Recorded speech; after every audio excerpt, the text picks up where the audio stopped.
नमस्कार दोस्तों, आज की इस वीडियो में हम लोग बीएसएससी सीजीएल 3 स्पेशल रीजनिंग से पूछे जाने वाले कुछ महत्वपूर्ण प्रश्नों पे हम लोग फोकस करेंगे। जो आने वाले 23 तारीख के जो फर्स्ट शिफ्ट का जो एग्जाम कैंसिल हुआ है, वह एग्जाम पुनः जो 5 मार्च को होने जा रहे हैं, उस एग्जाम के लिए दोस्तों बहुत ही इंपॉर्टेंट होंगे। चैनल पर पहली बार विजिट कर रहे हैं और अभी तक आपने इस चैनल को सब्सक्राइब नहीं किया है तो चैनल को सबसे पहले सब्सक्राइब कर ले और वीडियो को अंत तक देखिएगा दोस्तों। और अंत में जाकर अगर वीडियो अच्छा लगे तो लाइक कीजिएगा, अच्छा नहीं लगे तो डिसलाइक का ऑप्शन भी आपके पास है। और अंत में दोस्तों कमेंट करके आप हमें जरूर बताएंगे कि आपको यह वीडियो कैसा लगा। दोस्तों प्रश्न पहला है, आप देख सकते हैं 9, 4, 5 है, 12, 16, 15, 15, 20, 25, 180, 80 और यहां वाट है। अब दोस्तों यहां वाट का वैल्यू क्या होगा यह आपको बताना है। तो सबसे पहले दोस्तों अपना एक टेस्ट दीजिए, मॉक टेस्ट दीजिए कि यहां वाट का वैल्यू क्या होगा, फिर मैं आपको बताऊंगा कि यहां वाट का वैल्यू क्या होगा।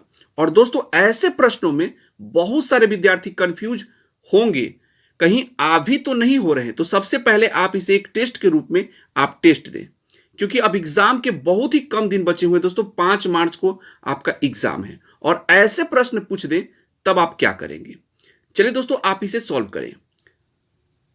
चलिए दोस्तों मैं उम्मीद करता हूं कि बहुत सारे विद्यार्थी इसे सॉल्व कर भी लिए होंगे। अगर नहीं कर पा रहे हैं तो आइए हम आपको बता दें, ऐसे सवाल भी दोस्तों पूछे जाएंगे और ऐसे प्रश्न में दोस्तों बहुत सारे विद्यार्थी यहां कंफ्यूज होंगे और नहीं सॉल्व कर पाएंगे ऐसे प्रश्न को। देखिए दोस्तों इसमें ऐसा भी काम आपको करना पड़ सकता है, जो आप सोच रहे हैं वैसा जरूरी नहीं है कि वैसा हो। क्या करेंगे आप, यहां 5, 4, 9 यही ना करेंगे, तो यहां फिर 16, 15 को जोड़ने पर 12 आ जा रहा है, जबकि आना चाहिए 31, तो नहीं होगा। ऐसे अगर देखिए दोस्तों 9, 3, 12, 12, 3, 15, फिर 15 में 3 जोड़ेंगे तभी तो 18 आना चाहिए, लेकिन यहां क्या है 180 है। तो आप यही ना कहेंगे कि 15, 3, 18 और 10 से गुना कर दिया है, लास्ट में जोड़ने के बाद 10 से गुना कर दिया। चलिए यहां जोड़िए, 4, 12 में कितना, 4 में कितना जोड़ा है कि 16 है, तो 12 जोड़ा है। तो फिर 16 में 12 जोड़िएगा, तो 16 में 12 जोड़िएगा तो 20 थोड़ी ही आएगा, लेकिन यहां 20 आ रहा है, तो यह ऐसे भी नहीं होगा। तो आप देख सकते हैं कितना कंफ्यूजन हो रहा है ऐसे प्रश्नों में। तो देखिए अब हम आपको बता दें कि कैसे वहां वाट का वैल्यू आएगा।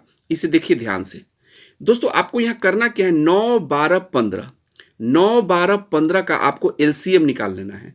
तो 9, 12, 15 का जब एलसीएम आप निकालेंगे तो 180 आएगा, यानी 9, 12, 15 का लघुत्तम समापवर्तक निकालेंगे तो 180 आएगा।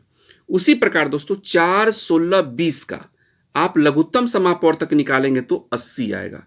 ठीक है, 4, 16, 20 का लघुत्तम समापवर्तक निकालेंगे तो 80 आएगा। उसी प्रकार दोस्तों 5, 15, 25 का आपको एलसीएम निकाल लेना है।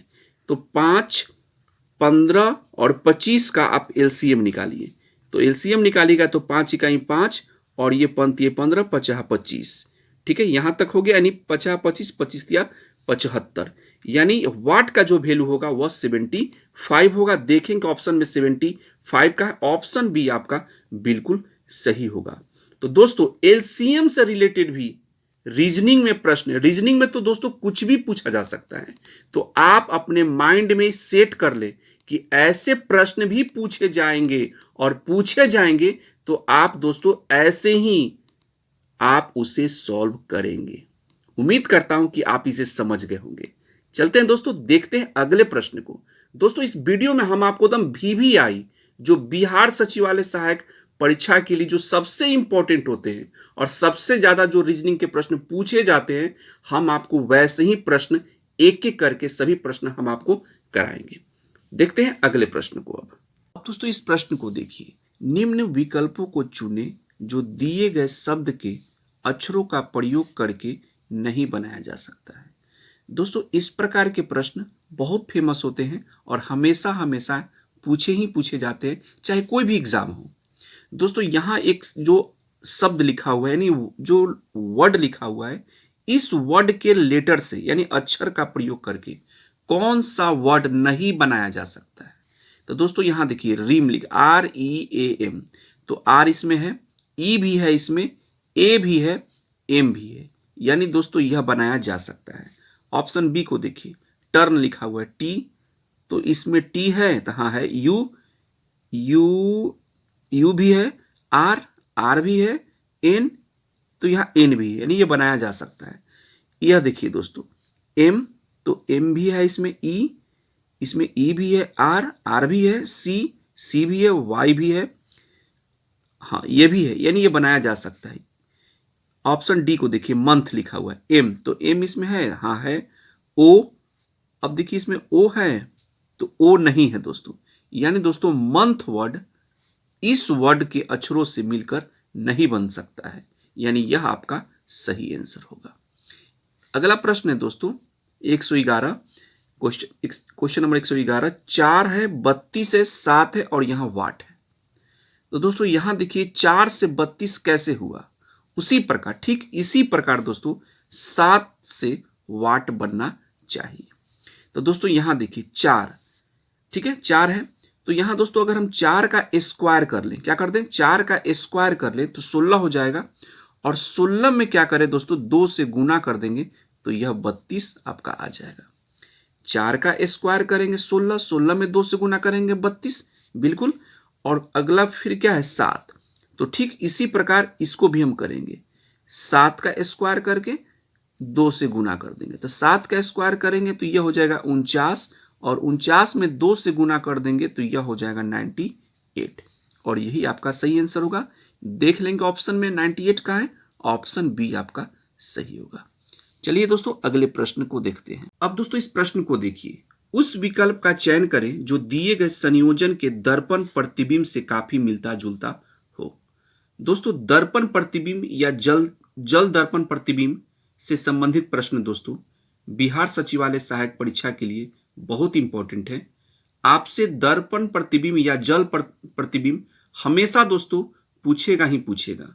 ऐसे दोस्तों इस प्रकार के प्रश्न हर प्रतियोगिता परीक्षा के लिए बहुत इंपॉर्टेंट होते हैं। तो दोस्तों हम इस प्रश्न में हम आपको 2 काम हम आपका कर देते हैं, जल प्रतिबिंब को भी समझा देते हैं और दर्पण प्रतिबिंब को भी समझा देते हैं। ध्यान से पहले समझ लीजिएगा, समझ लेंगे तो जल दर्पण से पूछे या दर्पण से पूछे आप बहुत जल्दी सॉल्व कर लेंगे, कंफ्यूज भी नहीं होंगे। दोस्तों यहां एक बात ध्यान से समझिएगा, देखिए यहां मैंने एफ लिखा है, ठीक है, क्या लिखा है एफ, हम आपको समझा रहे हैं, समझिएगा पहले। यहां मैंने एफ लिखा है, और इस एफ को दोस्तों यदि हम जल प्रतिबिंब में देखें, कहां देखें जल प्रतिबिंब में हम देखेंगे इस एफ को, तो एफ कैसा बनेगा इसे समझिए ध्यान से। तो दोस्तों देखिए जल प्रतिबिंब में जब भी किसी वस्तु को या किसी लेटर को आप देखेंगे तो वह कैसे चेंज होता है, कैसे बदलता है वह देखिएगा। तो दोस्तों जल प्रतिबिंब में क्या होता है, ये नीचे वाला जो पार्ट है यह ऊपर हो जाता है और ऊपर वाला नीचे हो जाता है। समझिएगा ध्यान से, ये नीचे वाला ऊपर और ऊपर वाला नीचे, और यह जो लेफ्ट राइट जो है, यानी इधर वाला इधर नहीं होता है, ना ही इधर वाला इधर होता है। यह जिस साइड है दोस्तों, अगर वह लेफ्ट साइड है तो लेफ्ट साइड ही रहेगा, राइट साइड है तो राइट साइड ही रहेगा। बदलता कौन है, तो ये नीचे वाला ऊपर और ऊपर वाला नीचे। यानी दोस्तों एफ को अगर हम जल प्रतिबिंब में देखेंगे तो देखिए कैसे बनेगा, तो देखिए ध्यान से, हमने आपको क्या बताया कि सीधा ये पलट जाता है, यानी ऊपर वाला नीचे, यानी यह नीचे आ गया और ये आपका ऊपर हो गया, ठीक है। यानी एफ को जब हम जल प्रतिबिंब देखेंगे तो यह ऐसा आकृति इसका बनेगा। और दोस्तों यही एफ को यदि हम दर्पण में देखेंगे तो प्रतिबिंब कैसा बनेगा, तो देखिए दर्पण में प्रतिबिंब कैसा बनता है उसे समझिए। तो दर्पण में दोस्तों डायरेक्ट लेफ्ट राइट हो जाता है और राइट लेफ्ट हो जाता है, यह ऊपर नीचे नहीं बदलता है, सीधा लेफ्ट वाला राइट, राइट वाला लेफ्ट हो जाता है। यानी दोस्तों एफ को अगर हम दर्पण में देखेंगे तो प्रतिबिंब बनेगा आपका ऐसा, यानी यह वाला जो है वह आपका इधर हो जाएगा, ठीक है, और यह जैसे का तैसे रहेगा, केवल इधर वाला इधर, ठीक है, यह आपका हो जाएगा दर्पण प्रतिबिंब में। उम्मीद करता हूं दोस्तों कि ये छोटी बातें लेकिन बहुत इंपॉर्टेंट बात है, ये आपको समझ में आ गया होगा। अब दोस्तों यहां जो प्रश्न है इसे हम लोग देखते हैं। तो दोस्तों यहां देखिए UTZFY6KH, यह कोई वर्ड लिखा हुआ है और इस वर्ड को हमें दर्पण प्रतिबिंब इस बताना है कि दर्पण प्रतिबिंब इसका कैसा बनेगा। तो देखिए, जब भी कोई वर्ड लिखा हुआ है दोस्तों, तो वर्ड में क्या हो जाएगा कि इधर वाला इधर हो जाएगा और इधर वाला इधर हो जाएगा, यानी लेफ्ट राइट हो जाएगा, राइट लेफ्ट हो जाएगा, यानी एच आपका हो जाएगा इधर। ठीक है, लास्ट में जो एच है यह एच अब शुरू में आ जाएगा। तो एच दर्पण में देखना है तो दोस्तों ये ऐसे चेंज होगा तो वैसे ही रहेगा, ऐसे ही लगेगा। फिर उसके बाद के है, तो के को जब हम बदलेंगे दोस्तों, तो के ऐसे है ना, तो के को जब हम दर्पण में देखेंगे तो के आपका ऐसे हो जाएगा। तो इसमें क्या सीधे लिख दिया है, तो ये नहीं होगा, ये गलती है। यू यानी इसी को ये सीधा कर दिया, यानी यू जैसे का तैसे चेंज नहीं किया, तो ये तो ऐसे भी गलती है। यहां देखिए दोस्तों, एच सही है, के तो के को तो जैसे का तैसे लिख दिया, तो ये भी आपका गलती हो गया। यहां 4 नंबर में देखिए, एच सही है, के को देखिए दोस्तों ऐसे के था तो के ऐसे हो गया, बिल्कुल सही है। 6 है तो 6 बिल्कुल हाँ ऐसे बन जाएगा दर्पण में। फिर उसके बाद वाई है तो वाई ठीक है। एफ को देखिए तो एफ इधर की ओर हो गया, बिल्कुल सही है। जेड ये भी सही है, और इसके बाद टी तो टी भी सही है, ऐसे बदलेगा। यू ऐसे बदलेंगे तो यू ऐसे होगा, यानी दोस्तों यहाँ 4 आपका बिल्कुल सही है। देखेंगे 4 नंबर जो है किस ऑप्शन में, ए में है कि बी में है कि सी में है कि डी में है, तो डी में यहाँ 4 नंबर है और यही आपका सही आंसर होगा। उम्मीद करता हूं दोस्तों कि अगर ऐसा प्रश्न अगर आपके एग्जाम में आते हैं, आएंगे ही दोस्तों, ये एकदम फिक्स है। अगर दर्पण प्रतिबिंब नहीं पूछेगा तो जल प्रतिबिंब तो पक्का पूछेगा, इन्हें दोनों में से कोई एक पूछेगा, हो सके दोनों पूछ दे।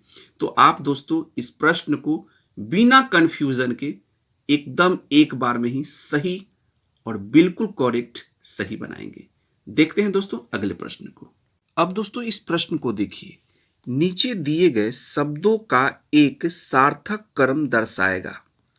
पहला है पुस्तक, दूसरा है शब्द, तीसरा है अक्षर, चौथा है वाक्य, पांचवा है अध्याय और छठा है पृष्ठ। दोस्तों आपको देखना है कि ऑप्शन ए सही है कि ऑप्शन बी सही है कि ऑप्शन सी सही है कि ऑप्शन डी सही है, जो कि सार्थक क्रम को दर्शाएगा। यानी दोस्तों सबसे पहले छोटा फिर उससे बड़ा, ऐसे क्रम को जो दर्शाएगा वही आपका सही आंसर होगा। तो दोस्तों इसमें देखिए 1 2 3 4 5 6 जो लिखा हुआ है, इसमें देखिए सबसे छोटा कौन है, तो सबसे छोटा यहां अक्षर होगा। ठीक है, क्या होगा, अक्षर होगा। और अक्षर के बाद कोई भी अक्षर के बाद शब्द बनेगा। ठीक है, यानी 3 2। शब्द के बाद क्या बनेगा, इसे देखिए पहले, शब्द के बाद पुस्तक नहीं बनेगा, शब्द के बाद वाक्य बनेगा, यानी 4 नंबर पे। ठीक है, वाक्य के बाद क्या बनेगा, अध्याय नहीं बनेगा, क्योंकि वो अध्याय के पहले तो पृष्ठ बनेगा ना, तो वाक्य के बाद पृष्ठ बनेगा और पृष्ठ के बाद अध्याय बनेगा, यानी यह 5 नंबर में। और अध्याय बन जाएगा, फिर उसके बाद पुस्तक बनेगा जो कि 1 नंबर पे। तो अब देख लीजिए कि 3 2 4 6 5 1 किस ऑप्शन में है, तो ऑप्शन डी में है। यहां 3 2 4 6 5 1 और यही आपका सही आंसर होगा। उम्मीद करता हूं दोस्तों कि इस प्रकार के प्रश्न यदि आपके एग्जाम में आए तो आप थोड़ा भी गड़बड़ नहीं करेंगे, बिल्कुल सही से आप ऐसे प्रश्नों को आप जल्दी में आप सॉल्व कर लेंगे। चलिए दोस्तों अगले प्रश्न को देखते हैं।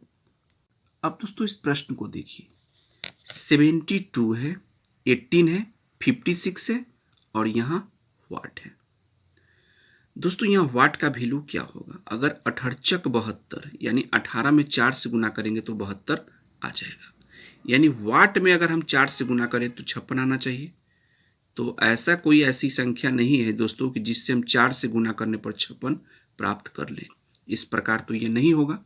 चलिए दोस्तों आप भी दोस्तों अपना एक मॉक टेस्ट दीजिए कि क्या होगा यहाँ वाट का वैल्यू, क्योंकि बहुत कम समय है तो अपना भी एक टेस्ट देते चले दोस्त। चलिए हम आपको अब बता दें दोस्तों, यहां देखिए दोस्तों 7 और 2, 72 में 72 में 2 7 और 2 है, दोनों को जोड़ दीजिए। तो 7 और 2 को जोड़ेंगे तो कितना आएगा 9, और 9 में 2 से गुना कर देंगे तो 18 आ गया आपका। फिर 5 56 में क्या है, 5 और 6 है, तो 5 और 6 को जोड़ देंगे तो कितना हो जाएगा 11, और 11 में 2 से गुना कर देंगे तो क्या हो जाएगा, 22 आ जाएगा। तो भाई 22 ऑप्शन में है या नहीं भी, तो ऑप्शन में है, बी नंबर में, तो ये आपका सही हो गया। उम्मीद करता हूं कि यह प्रश्न समझ में आपको आ गया होगा। अगले प्रश्न को देखिए दोस्तों, यदि b इक्वल टू 2 है, क्या है, यदि b इक्वल टू क्या है, 2 है, तथा मैट इक्वल टू 34 हो, तो इस वर्ड का कौन सा ऑप्शन आपका सही होगा, यह हमें यहां बताना है। तो दोस्तों देखिए, बी ABCD में दूसरे नंबर पर आता है और MAT यानी ABCD के जो भी लेटर, जो संख्या आता है, उसको क्या किया है कि जोड़ कर ये सब ला रहा है। ठीक दोस्तों, यही काम हम यहां करेंगे तो मेरा आंसर आ जाए। तो देखिए हम करते हैं दोस्तों, ABCD में जे जो होता है वह 10 नंबर पे होता है। कितने नंबर पे होता है, 10 नंबर पे, तो मैंने 10 लिख लिया, प्लस ओ जो होता है ABCD में वो 15 नंबर पे होता है, तो प्लस 15 प्लस, फिर उसके बाद जी है, तो जी ABCD में 7 नंबर पर होता है, तो 7 यहां लिख दिए, प्लस, फिर एल है, तो एल कितने नंबर पर होता है, 12 नंबर पे, तो यहां 12 लिख लिया। फिर ई कितने नंबर पे होता है भाई, तो ई तो ABCD में 5 नंबर पर होता है, तो 5 लिख लिया। और एक्स कितने नंबर पर होता है, ABCD में एक्स होता है कितने नंबर पर, 24 नंबर पर होता है। इस प्रकार मैंने लिखा। अब सबको जोड़िए, 4 5 4 9, 9 2 11, 11 7 18, 18 5 23, और यह 0 यानी 23 का 3 हो जाएगा। फिर से जोड़िए, 5 4 9, 9 2 11, 11 7 18, 18 5 23, बिल्कुल हाथ में 2 हो गया, 2 2 4, 4 और 1 5, 5 1 6 1 7, यानी 73 आपका सही आंसर होगा। देखिए 73 है, हाँ ऑप्शन डी में है 73, और यही आपका सही आंसर होगा।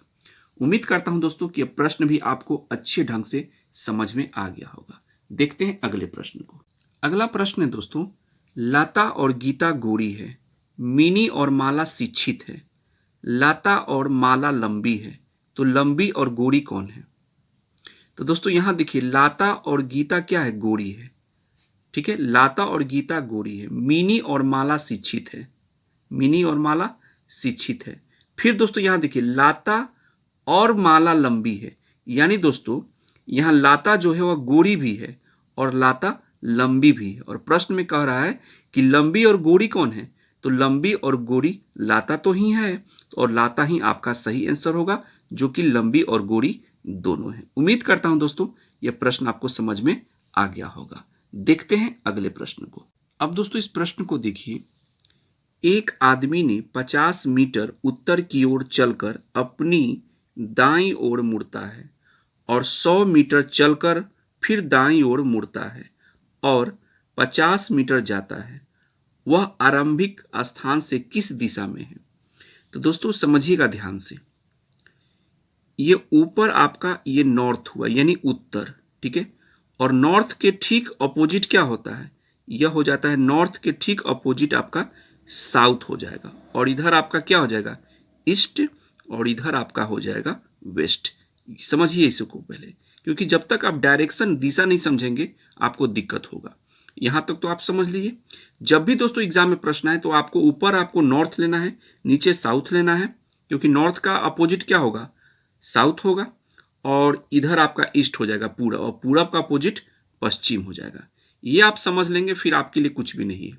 अब देखिए प्रश्न को, एक आदमी ने 50 मीटर उत्तर की ओर चलकर, तो उत्तर की ओर जा रहा है, यानी दोस्तों वह आदमी मान लीजिए कि अभी कहाँ है, वह आदमी मान लीजिए कि वह आदमी अभी यहां है, ठीक है, और यह आदमी यहां से उत्तर की ओर गया कितना, 50 मीटर, तो 50 मीटर चल गया, और 50 मीटर उत्तर की ओर चलकर अपनी दाईं ओर मुड़ता है, तो दाईं ओर मुड़ा और कितना गया, 100 मीटर गया, फिर 100 मीटर गया चलकर फिर दाईं ओर मुड़ता है, तो फिर दाईं ओर मुड़ता है और 50 मीटर जाता है, तो फिर 50 मीटर आ गया नीचे, ठीक है, और वह 50 मीटर जाता है। वह आरंभिक स्थान से किस दिशा में है, तो उसका आरंभिक स्थान यही ना है, तो इस आरंभिक स्थान से वह किस दिशा में है, तो अभी तो यहां है, वो शुरू में कहां था, यहां जहां से चला था वह इसका आरंभिक बिंदु यह है और अभी वह यहाँ है, तो इस बिंदु से वह यहाँ है अभी, तो किस दिशा में है? तो इस बिंदु से वह इधर यहाँ है, तो किस दिशा में है? तो पूरब में है। देखिए ये इधर पूरब है, यानी कि वह पूरब दिशा में है। देखेंगे ऑप्शन में पूरब कहाँ है? ऑप्शन ए आपका बिल्कुल सही है। उम्मीद करता हूं यह प्रश्न भी समझ में आपको आ गया होगा। देखते हैं अगले प्रश्न। अब दोस्तों इस प्रश्न को देखिए, कथन है कुछ पत्थर ईंट है। दूसरा कथन कहता है कुछ ईंट वृक्ष है। तो निष्कर्ष है कुछ पत्थर वृक्ष है और निष्कर्ष 2 है कुछ वृक्ष ईंट है। तो दोस्तों सबसे पहले इस कथन को क्लियर कीजिए आप, ठीक है। तो यहां कह रहा है पहले कथन में कुछ पत्थर ईंट है, तो कुछ पत्थर, मान लीजिए कि पत्थर है, ठीक है। तो कुछ पत्थर क्या है? ईंट है। कुछ पत्थर ईंट है, तो चलिए ईंट को हम यहाँ ई मान लेते हैं, ठीक है। तो यहाँ प्रश्न में क्या है? कुछ पत्थर ईंट है, तो कुछ पत्थर ईंट है। फिर दोस्तों दूसरा कथन कहता है कुछ ईंट वृक्ष है, तो ईंट आपका यही ना है, तो कुछ ईंट क्या है? वृक्ष है, तो यहाँ इसको हम वृक्ष मान लिए। यहां तक तो आप लोग समझ लिए। अब निष्कर्ष पर आइए। निष्कर्ष में कहता है दोस्तों कुछ पत्थर वृक्ष है, तो कुछ पत्थर वृक्ष है नहीं है, बिल्कुल होगा नहीं, क्योंकि वृक्ष पत्थर नहीं है। कुछ पत्थर वृक्ष है, तो कुछ पत्थर वृक्ष नहीं है। अब निष्कर्ष 2 है कुछ वृक्ष ईंट है, तो कुछ वृक्ष ईंट है, तो हाँ बिल्कुल है, यानी निष्कर्ष आपका 2 सही है। देख लेंगे ऑप्शन में निष्कर्ष 2 कहाँ है, तो यहां कहता है निष्कर्ष 1 सही है, गलती है। निष्कर्ष 2 सही है, यह बिल्कुल सही। उम्मीद करता हूं यह प्रश्न भी आपको अच्छे ढंग से समझ में आ गया होगा। और दोस्तों इस प्रकार के प्रश्न हर प्रतियोगिता परीक्षा के लिए बहुत इंपॉर्टेंट होता है और बीएसएससी सीजीएल 3 के लिए भी बहुत इंपॉर्टेंट है। इस प्रकार के प्रश्न पिछले एग्जाम में भी देखने को मिला था और आगे भी देखने को मिलेंगे। देखते हैं दोस्तों अगले प्रश्न को। अब दोस्तों इस प्रश्न को देखिए, निम्नलिखित शब्दों को शब्दकोश में आने वाले क्रम के अनुसार लिखें। पहला देखिए यहाँ लिखा हुआ FANTASY और यहाँ है FANATIC और यहाँ है FASCINATE और यहाँ फेवरेट लिखा हुआ FAVOURITE। दोस्तों ध्यान से देखिएगा, समझिएगा, अगर नहीं जानते हैं तो समझ लीजिए ध्यान से। दोस्तों ऐसे प्रश्न पूछे जाते हैं, तो आपको ऐसे प्रश्नों में करना क्या होता है उसे समझिए। सबसे पहले प्रश्न में क्या कहा कि निम्नलिखित शब्दों को शब्दकोश में आने वाले क्रम के अनुसार लिखिए, यानी क्रम के अनुसार, यानी सबसे पहले ABCD के अक्षर के अनुसार आपको, यानी अगर A है तो सबसे पहले होगा, फिर बाद में B होगा, फिर C होगा, D होगा, ऐसे आपको देखना है। तो दोस्तों सभी में देखिए 1 2 3 4 सभी में देखिए कि FA है, इसमें भी FA है, इसमें भी FA है, इसमें भी FA है, तो ये तो सब में FA है। तीसरे नंबर में N है यहाँ, और तीसरे नंबर में यहाँ N है, और यहाँ तीसरे नंबर पर S है, और यहाँ B है। तो ABCD में दोस्तों पहले N आता है कि S आता है कि B आता है पहले? तो भाई सबसे पहले तो N आता है ना, तो पहले N आता है, तो N आता है दोस्तों, तो यहाँ देखिए कि N है और यहाँ भी N है, ठीक है। यानी दोस्तों 1 नहीं तो 2 होगा। लेकिन दोस्तों ये तो दोनों हो सकता है, क्योंकि FAN है, यहाँ भी FAN है, ये सब तो छट गया, नहीं होगा। तो यहाँ देखिए N तक तो सही है, इसमें भी N है, N के बाद यहाँ T है, और यहाँ N के बाद क्या है? A है कि नहीं? तो पहले A होगा कि T होगा? तो पहले A होगा, यानी 2 नंबर पहले होगा। तो देखिए 2 कहाँ है पहले? B में भी 2 पहले है और C में भी 2 पहले है, ठीक है। तो ये दोनों अभी तक तो सही है, 2 यानी 2 नंबर पहले ये होगा, 2 नंबर वाला होगा। उसके बाद 2 नंबर के बाद क्या होगा दोस्तों? तो NA और N के बाद T, यानी 2 के बाद तो 1 नंबर होगा, पहले A 2 नंबर, फिर उसके बाद 1 नंबर होगा, तो 2 नंबर 1 नंबर, और इसमें हाँ यानी B नंबर आपका बिल्कुल सही होगा, क्योंकि 2 के बाद 1 है, बाकी किसी में नहीं है, यानी यही आपका बिल्कुल सही होगा। उम्मीद करता हूं दोस्तों कि यह प्रश्न आपको अच्छे ढंग से समझ में आ गया होगा। दोस्तों बहुत सारे विद्यार्थी हमें कमेंट करके बोले थे कि सर क्वेश्चन की संख्या को थोड़ा बढ़ाइए। तो दोस्तों हम आपको चुनिंदा क्वेश्चन ला रहे हैं रीजनिंग के, चाहे मैथ के, जो मेन क्वेश्चन है वही हम ला रहे हैं। और एक वीडियो में दोस्तों अगर हम 10 से ज्यादा क्वेश्चन लेते हैं तो वीडियो लंबा हो जाएगा, जो दिक्कत भी होगा आप सभी के लिए। तो हम दोस्तों 10 क्वेश्चन करके, 8 क्वेश्चन करके या 12 क्वेश्चन करके ऐसे क्वेश्चन हम आपके लिए ला रहे हैं और रोज दोस्तों 1 से 2 वीडियो हम रोज डाल रहे हैं। तो आप इसी प्रकार ऐसे ही दोस्तों तैयारी कीजिए, आपको एग्जाम की तैयारी में किसी प्रकार की कोई दिक्कत नहीं होगा। मैथ और रीजनिंग के लिए दोस्तों हम एकदम विद्यार्थी के दर्दों को समझते हुए दोस्तों जो जो मेन क्वेश्चन है वही हम करा रहे हैं। हम और यूट्यूबरों की तरह नहीं है कि वीडियो बना देते हैं ऐसे ही, वो बात नहीं है दोस्तों। हम एकदम विद्यार्थी की भाषा में हम पहले क्वेश्चन को देखते हैं, किस प्रकार के क्वेश्चन पूछे गए हैं, और वैसे ही प्रश्न हम आपके लिए दोस्तों ढूंढ कर लाते हैं और हम आपको यहां समझाते हैं। दोस्तों अभी तक आपने इस चैनल को सब्सक्राइब नहीं किया तो प्लीज चैनल को सब्सक्राइब कर लें और क्लास को ज्वाइन कर लें।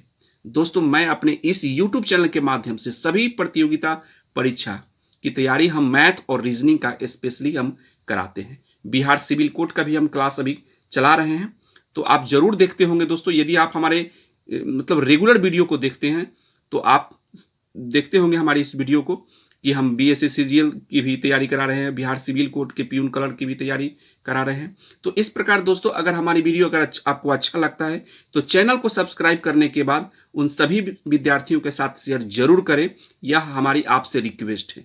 मिलते हैं अगले वीडियो में दोस्तों मैथ या रीजनिंग के किसी भी वीडियो के साथ। तब तक अपना ध्यान रखिए और मन लगाकर दोस्तों अब बहुत ही कम समय बचे हैं तो अच्छे ढंग से तैयारी कीजिए। तब तक के लिए दोस्तों जय हिंद, वंदे मातरम।